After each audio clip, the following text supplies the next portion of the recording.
So Pythagorean Applications, I gave you one of these as the bonus on your quiz, just to kind of get a little feel for how you guys thought about them and were doing with them. So I just want to make sure that I record one for you and give you some practice. You are going to need to know this.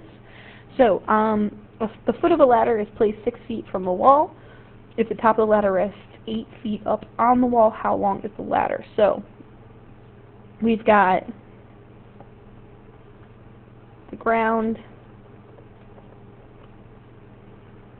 we've got a wall,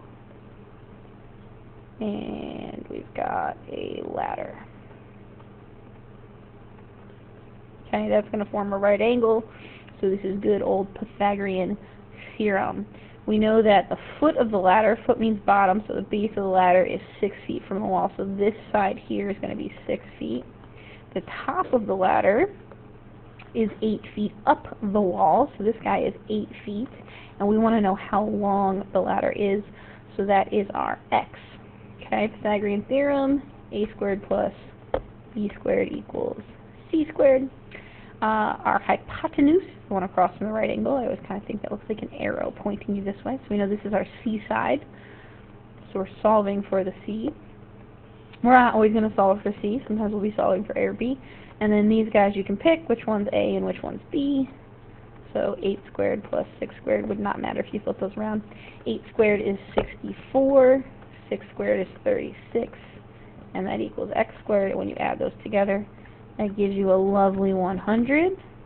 And to get rid of the square, we're going to square root the 100, which, ooh, how nice is that? It gives us a beautiful answer of 10.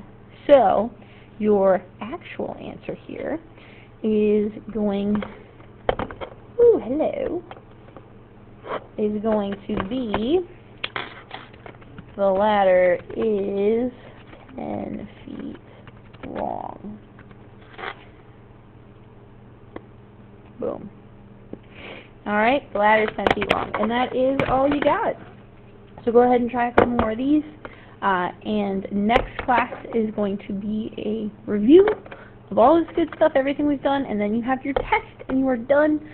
Please make sure that you also look at, there's a QR code that gives you calculator steps for systems of equations.